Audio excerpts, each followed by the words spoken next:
On Sunday, we saw the Chargers take on the Atlanta Falcons in a game that they would win 20-17. And as we do every single week, we're going to be going through the 5 things that we learned about the Chargers after this week's game against the Falcons. So if that's something you think you enjoy, please like and subscribe. But let's not waste any more time. Let's go and get into some of these things that we learned. Now, as we do every single week, before we kind of get into these things, some quick things that we need to talk about. Injury concerns. It seems like Trey Pipkins re-aggravated his issue with his knee, whether it was ACL, whatever it was. I'm not quite sure exactly what it was. Re-aggravated. Staley says that's going to be a day-to-day injury. At the time of recording, I don't think there's been any update on Keenan Allen, if he's going to likely be able to play next week, or any news like that. Austin Johnson is going to be out for the rest of the season with his injury. I think he went down in the third quarter. So the injuries for the Chargers team somehow continue to get worse, even in a scenario where it's the worst in the league. So it's kind of crazy to think about. And coaching-wise, I think another thing we should cover before we get into things, I think it was a little bit better. And we'll touch on it as we go a little bit deeper into some of this stuff. I think it was a little bit better in a lot of aspects. I still didn't like how the offense was being run for the most part. I feel like Herbert wasn't able to be himself and move the ball deeper downfield as much as I think he should be able to. Defensively, still a lot of struggles, especially against the rush game. But overall, the coaching once again wins a close game against a pretty solid team in the Falcons. Now, let's actually go and get into some of these things that we learned specifically. First things first I want to talk about is the Chargers' run defense still sucks. If we're being brutally honest, it's still kind of bad. So the Chargers entered this game at 16th in the league for rushing yards allowed, with the Falcons sitting at 4th in the league for rushing yards for their offense.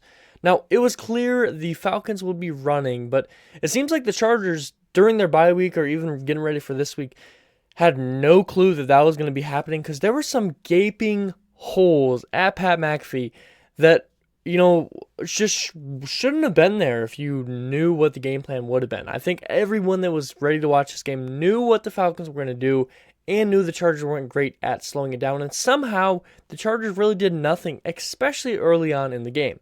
The Falcons jumped up to 2nd in the league after this week's game, after getting 201 rushing yards, including another huge play that was allowed by the defense. We've seen it time and time again. A 50-yard touchdown, 74-yard touchdown, another 55 and a 60. Now, thankfully, this one wasn't a touchdown, but the Chargers on the very first drive, the third play of the game, actually, allowed a 44-yard rush in the third play of the game to Tyler Algier.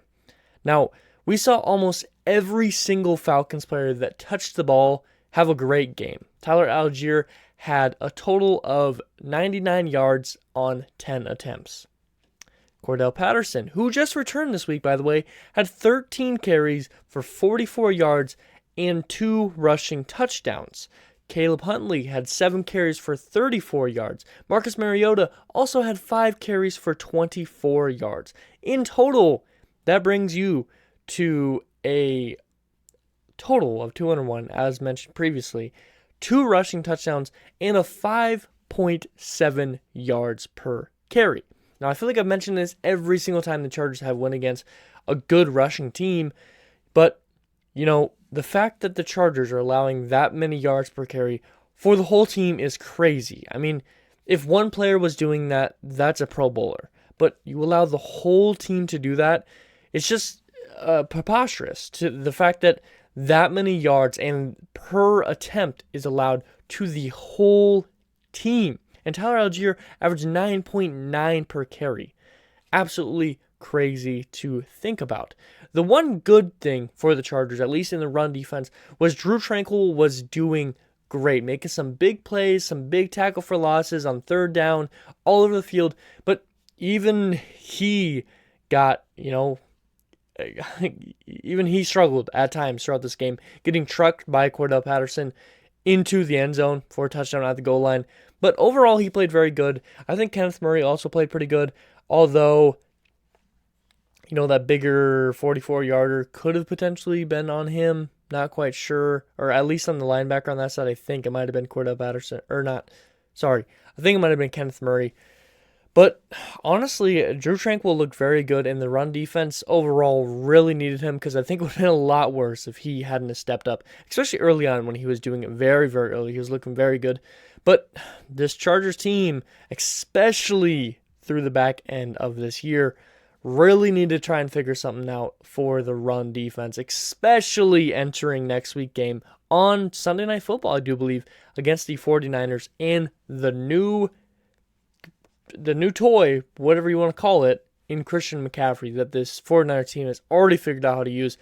And it's a little bit worrisome to think about when the Chargers are going to be facing them next week. Now, the next thing I want to talk about here is going to be the fact that Justin Herbert started to look like himself a little bit throwing the ball down the field when, even though he didn't have some great wide receivers out there and the play calls were a little bit better, but not as great as they could be, he was still able to make some incredible plays. With Herbert's injury and Joe Lombardi's offense, Herbert has not been able to play or look like himself throughout most of the year. Now, yesterday, on the other hand, especially in that second quarter, we started to see a glimpse of what Herbert is and how great he actually is.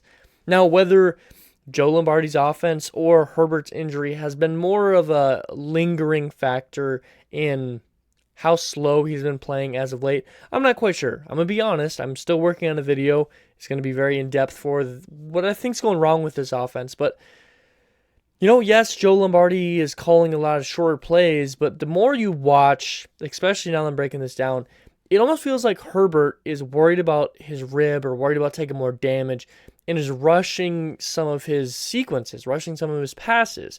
But I still do think Joe Lombardi doesn't have a great offense, or at least play calling wise, because there's many times the routes ended the same location. I'm just scratching my head, so confused. But like I said yesterday, we started to see a glimpse to what Herbert is as a player. Herbert was sneaking in throws between wide receivers, such as the pass on third and long to DeAndre Carter between two defenders.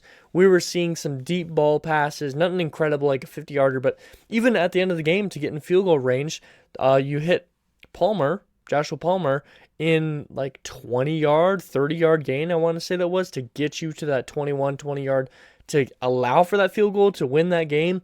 And Herbert was being really smart with the ball, if we're being honest. Yes, he had one interception, but no way you're saying the interception was Herbert's fault. He was being really smart with the ball. He's putting it in incredible spots, and he was willing to throw it away when he had to.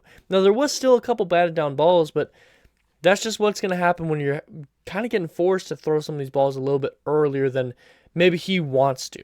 Now, Herbert went 30 for 43, which is 70% completion percentage, which if he did that over the whole season to this point, he would be tied for second or third in the entire league. So that's definitely a very good percentage.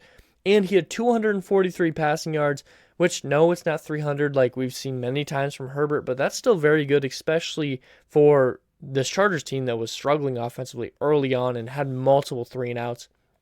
And he had one touchdown and one interception. Again, that interception wasn't really his fault, but, Joshua Palmer just not catching that at all. But he did all of this without number one wide receiver Keenan Allen or the number 2 wide receiver in Mike Williams. Joshua Palmer, wide receiver 3 or 4, depending on how you look at him and Carter. Palmer had 8 receptions for 106 yards. DeAndre Carter had 5 receptions for 53 yards. Gerald Everett had 5 receptions for 36 yards. Michael Bandy had 5 for 26, and Austin Eckler had 7 for 24. And I think that touchdown was to Eckler. Actually, I know it was to Eckler. So Eckler had 7 for 24 and a touchdown.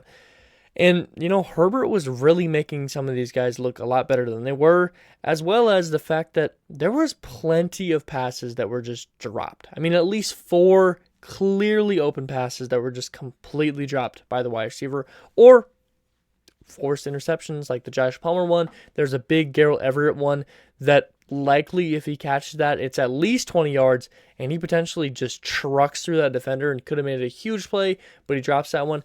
So Herbert having this game, he looked a lot like himself, and if some of these wide receivers were able to catch the balls that are put in position to, or if this team's a little bit healthier, This game could have easily been drastically different, and he could have hit that 300 yards. He could have hit multiple touchdowns. And I will say I think the offensive play calling was a little bit better this game. A little bit. I'll be honest with you. I would still rather fire Joe Lombardi and move up, the quarterback coach into that position, or even bring in Frank Wright from the Colts. He was an offense coordinator for the Eagles when they won the Super Bowl. Could be a very good option. But, I think I'm still out on Joe Lombardi at this point. It would take a lot to get me back on his side, but it was a little bit better. I do have to give him credit for that. And Justin Herbert was looking like himself. I'm hoping that injury is kind of behind him now. Next thing I want to talk about here is going to be the fact that the special teams are finally starting to come in clutch for the Chargers. For many years, we saw this Chargers team losing games because of the special teams. And funnily enough, a lot of those games a couple of years back were lost with Younghoe Koo as the kicker for the Chargers. And he was who the Falcons have at kicker and has been a Pro Bowler many times. But once again, for I think the second time this year, we have the backup kicker comes in clutch and allows you to stay in a game and end up winning a game because of the points they can put on the board. And this is the second game that the Chargers have won because of the kicker, the game-winning kick. Like the Dustin Hopkins one right before his injury, actually technically during his injury. Now, Dicker, the kicker, I know, incredible name, went 2 for 2 on extra points, as well as 2 from 2 for field goals, including the game-winning 37-yard field goal with 3 seconds left on the clock. Incredible, incredible kick, and he was getting his love from the team, and I'm very happy to see that because it's not only is going to allow him an opportunity for, potentially to keep his spot with the return of whomever the Chargers secondary kicker was. I'm sorry, I'm forgetting his name. It's not as great as Dicker the kicker. And hopefully when Dustin Hopkins returns, Dicker the kicker is going to be able to go find a position because how good he did do with the Chargers. Now, not only that, but we also saw some struggles from the once Chargers player in Younghoe Koo, missing a 50-yard attempt that allowed for the Chargers to win the game on that field goal at the end of the game. Because if Younghoe Koo makes that, I want to say I think he missed that in the fourth quarter.